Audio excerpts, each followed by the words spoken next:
Good day. Believe what you want. It is not an obligation. So that is a comment that is directed towards me, saying that believe what you want. It is not an obligation. So I'm interested in this word when he say it is not an obligation to believe in God, basically, right? You can believe in whatever, it's not an obligation. So to that I ask the question, does that mean that I'm free to believe in whatever I want without any consequences? Because when you say it's not an obligation, feel free, whatever. So it shouldn't have any consequences, right? So I don't think Christianity teach that. I that's my perspective, right? Because Islam definitely say there is consequences to what you choose to do.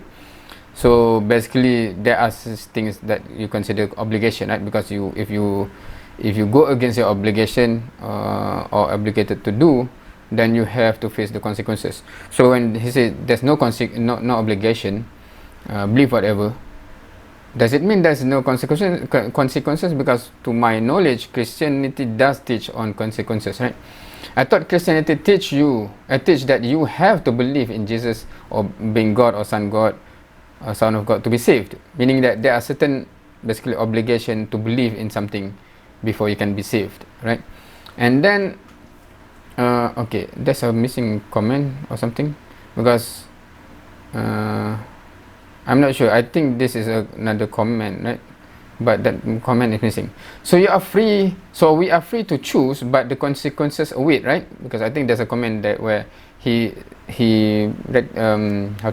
confirmed that there are such a thing as punishment that waits if you disbelieve, disobey or something. So I said, so the thing is, we are free to choose, but the consequences awaits, right? Meaning that you're free to choose, but there are consequences. You can be punished. So to me, that is basically an obligation, right? Because a person can choose to deny or neglect his obligation, but consequences awaits. That's how I use the word obligation, right? You should do something. You are not forced to do something, but you should. And if you don't, there's punishment. And then what obligation are you talking about? We don't believe in obligation, but we believe in responsibility and accountability. It's not mutually exclusive. So by now I think it's the issue of language. Can I oblige you to worship Jesus Christ like God? That is the meaning of obligation. If I force you to worship him, I'm violating your freedom and freedom of choice. That love and worship will not be genuine from you. Okay, you can force someone to worship, right? But you cannot force someone to believe in something. They can pretend to believe in something, but they don't actually believe it, right? So what you can force is worship, act. I mean, you can force someone to act in a certain way. But believing is different, right? You cannot force. It cannot be forced. From his example here, I understand that obligation mean forcing, right? No, in Christianity we don't believe in obligation. We believe in your own conscious free will, your own responsibility and accountability. Then it will be genuine. Okay. So when you say obligation, you mean forcing people, right? When I use obligation, I understand the normal definition: an act or cause of an action or action to which a person is morally or legally bound, a duty or commitment. When I say obligation, I do not mean force. I mean it is something that we must do. Otherwise, there's going to be implication or punishment, especially when I'm in this context in the hereafter. So I guess we just used words differently. So I guess how he used the word obligation and how I use it is different, I guess. So that's why we don't see any meeting point. Well, in the same last definition of obligation, according to Christianity, the first obligation we have is obligation you have is to love one another. So then now I become more confused. Okay, is this based on my obligation definition or his? Because his definition of obligation implies the act of forcing, but I don't think Christian is forcing to love one another, right? Or unless, I don't know, you are being forced directly. If you I don't know, among you, you are forcing. You have to love another. I'm not sure.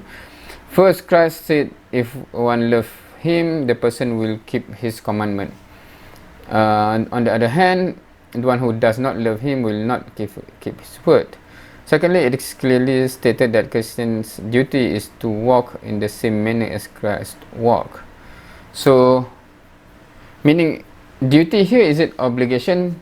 So now I think he is now using in my definition, I guess. Obligation is mean not forcing, but what you should do, right? So in this case, it is an obligation then to walk, to practice in a certain way, etc. Right? So meaning that the first statement, there's no obligation, is there's no forcing or coercing, I guess, right? Yeah. So that's what I get from this interaction. But if you want to say there's no forcing in Christianity, are you implying there's certain type of forcing in Islam? What example do you have? Are we forcing someone to pray? Are we forcing people to fast? I'm not sure. Is that what you imply? But here is just one thing is about word. So I'm just curious, based on this interaction, how many interaction where the issue is actually the word and the definition, not something else. Anyway, so I guess that's it for this one. Thank you for watching. See you next time.